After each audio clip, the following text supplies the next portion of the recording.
Arab രാജ്യങ്ങളുമായിട്ടാണ് America ഇപ്പോൾ പുതിയ കൂട്ടുകെട്ട് രൂപീകരിക്കുന്നത്.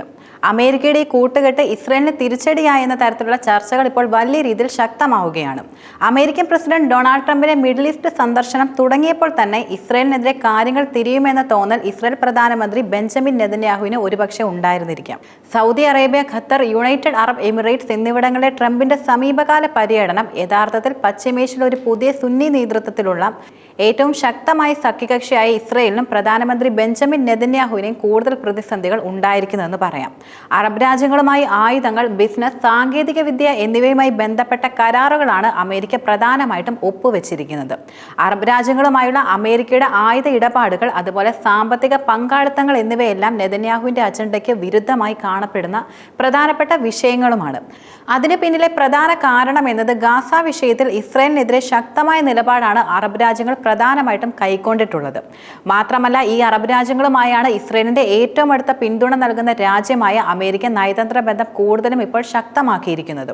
മാത്രമല്ല, ഇപ്പോൾ നെതന്യാഹുവിന് തിരിച്ചടിയായി ഇത് തന്നെയാണ് എത്തിയിരിക്കുന്നത്.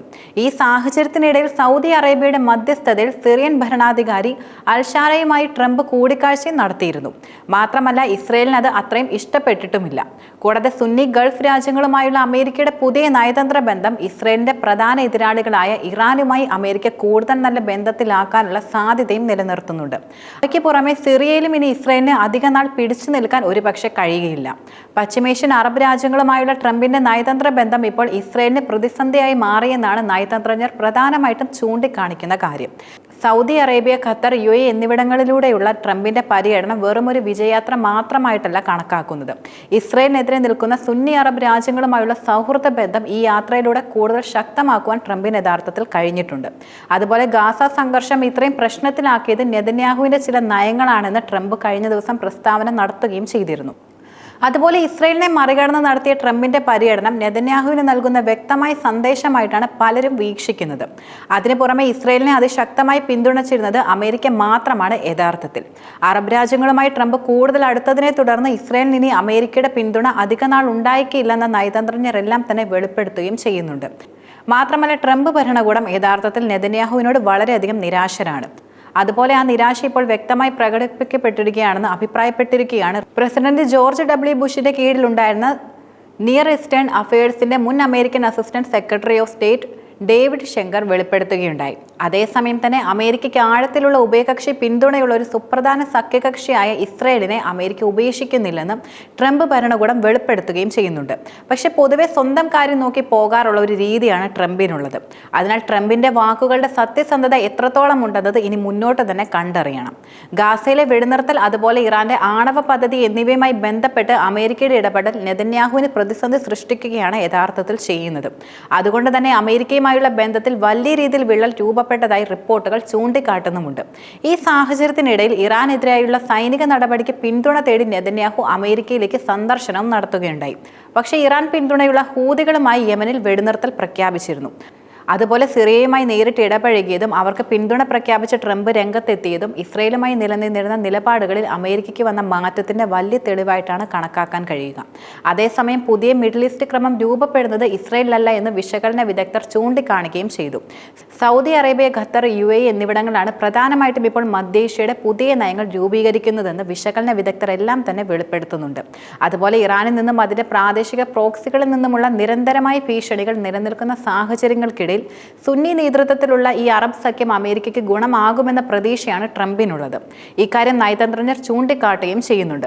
കൂടാതെ സൗദി അറേബ്യയുടെ പ്രേരണയെ തുടർന്നുകൊണ്ട് ഇസ്രയേലിന്റെ കടുത്ത എതിർപ്പുകളെ പരിഗണിക്കാതെ സിറിയക്കെതിരായ അമേരിക്കൻ ഉപരോധങ്ങൾ നീക്കുവാനുള്ള ട്രംപിന്റെ അപ്രതീക്ഷിതമായ തീരുമാനം നെതന്യാഹുവിനെ വലിയ പ്രതിസന്ധിയിലാണ് യഥാർത്ഥത്തിൽ കൊണ്ടെത്തിച്ചിരിക്കുന്നതെന്ന് പറയാം. തുടർന്ന് ഇസ്രയേൽ ഭരണകൂടത്തിനുള്ള അമേരിക്കൻ പിന്തുണ ഒരു ചോദ്യചിഹ്നമായി മാറിയിട്ടുണ്ട്. അതിന് പുറമെ അൽഷാറയുടെ കീഴിൽ സിറിയയുടെ അസദിനു ശേഷമുള്ള രാഷ്ട്രീയ ക്രമം സ്ഥിരപ്പെടുത്തുന്നതിൽ അമേരിക്ക ശക്തമായി പങ്കുവഹിക്കുമെന്ന പ്രതീക്ഷയും ഇപ്പോൾ നിലനിൽക്കുന്നുണ്ട്. ഇസ്രയേലിലെ ബെൻ ഗുരിയോൺ വിമാനത്താവളത്തിൽ മിസൈൽ ആക്രമണം നടന്ന ദിവസങ്ങൾക്ക് ശേഷമായിരുന്നു ചെങ്കടലിലെ ചെലവേറിയ അമേരിക്കൻ സൈനിക നടപടി ഫലപ്രദമായി അവസാനിപ്പിച്ചും യമനിലെ ഹൂതികളുമായി വെടിനിർത്തലും ട്രംപ് ഭരണകൂടം പ്രഖ്യാപിച്ചിരുന്നത്. ഈ കാര്യങ്ങളെല്ലാം തന്നെ യഥാർത്ഥത്തിൽ നെതന്യാഹുവിന്റെ നില കൂടുതൽ പ്രതിസന്ധിയിലാക്കി ശക്തമാക്കിയിട്ടുണ്ട്. ഈ സാഹചര്യങ്ങൾക്കിടയിൽ സ്വന്തം രാജ്യമായ ഇസ്രയേലിൽ നിന്നും നെതന്യാഹുവിന് കടുത്ത വിമർശനങ്ങളാണ് ഏറ്റുവാങ്ങേണ്ടി വരുന്നത്. വലിയ തോതിലുള്ള പ്രാദേശിക മാറ്റത്തിന് മുന്നിൽ സർക്കാർ സ്തംഭിച്ചതായി മുൻ പ്രധാനമന്ത്രി നഫ്തലി ബെന്നറ്റ് ശക്തമായി തന്നെ ആരോപിക്കുകയും ചെയ്തു. അഴിമതി ആരോപണത്തിൽ ഇസ്രയേലിൽ വിചാരണ നേരിടുന്നതും നെതന്യാഹുവിന് വലിയ രീതിയിൽ തിരിച്ചടിയാണ് യഥാർത്ഥത്തിൽ ഉണ്ടാക്കിയിരിക്കുന്നത്. ട്രംപിന്റെ പര്യടനത്തെക്കുറിച്ച് അദ്ദേഹം പരസ്യമായി യാതൊരു പ്രതികരണവും ഇതുവരെ നടത്തിയിട്ടുമില്ല. പക്ഷേ അമേരിക്കയുമായുള്ള ബന്ധം വഷളാകുന്നതിനെക്കുറിച്ചും നയതന്ത്രപരമായി ഒറ്റപ്പെടുമെന്ന ഭയത്തെക്കുറിച്ചും ഇസ്രായേൽ മാധ്യമങ്ങൾ ഊഹങ്ങൾ നിറയ്ക്കുകയാണെന്ന് നെതന്യാഹു ഇതുമായി ബന്ധപ്പെട്ട് ഒരു പ്രതികരണം നടത്തിയിരുന്നു. അതേസമയം തന്നെ ഗാസയിലെ ഇസ്രായേലിന്റെ അതിക്രൂരമായ നടപടികളെ എതിർത്ത് യൂറോപ്യൻ രാജ്യങ്ങൾ രംഗത്ത് വരികയുണ്ടായി. ബ്രിട്ടൻ, ഫ്രാൻസ്, കാനഡ എന്നീ രാജ്യങ്ങളിലെ നേതാക്കൾ ഗാസയിലെ ഇസ്രായേലിന്റെ അതിക്രൂരമായ നടപടികളെ അപലപിച്ച് രംഗത്ത് വന്നു. ഇതിനെ തുടർന്ന് ഇസ്രായേൽ തീർത്തും ഒറ്റപ്പെടുകയാണ് ഇപ്പോൾ ശരിക്കും ചെയ്യുന്നത്. ഇസ്രായേലിന്റെ ഗാസയിലെ വംശഹത്യയും ആവശ്യ വസ്തുക്കളും മരുന്നുകളും വിതരണം ചെയ്യുന്നത് തടസ്സപ്പെടുത്തിയതിനും എതിരെയാണ് ഇപ്പോൾ യൂറോപ്യൻ രാജ്യങ്ങൾ കൂടുതലും മുന്നോട്ട് വന്നിരിക്കുന്നത്. ഗാസയിലെ സാധാരണക്കാർക്കെതിരെ ഇസ്രായേൽ നടത്തിയ നടപടികളെ അതിശക്തം എന്നിവർ വിശേഷിപ്പിക്കുകയും ചെയ്തു. ഇനിയും ഗാസയിൽ ആക്രമണങ്ങൾ നടത്തിയാൽ സയനിസ്റ്റ് രാജ്യത്തിനെതിരെ കൂടുതൽ വ്യക്തമായ നടപടികൾ സ്വീകരിക്കുമെന്ന് യൂറോപ്യൻ രാജ്യങ്ങൾ മുന്നറിയിപ്പ് നിലവിൽ നൽകുകയും ചെയ്തിട്ടുണ്ട്.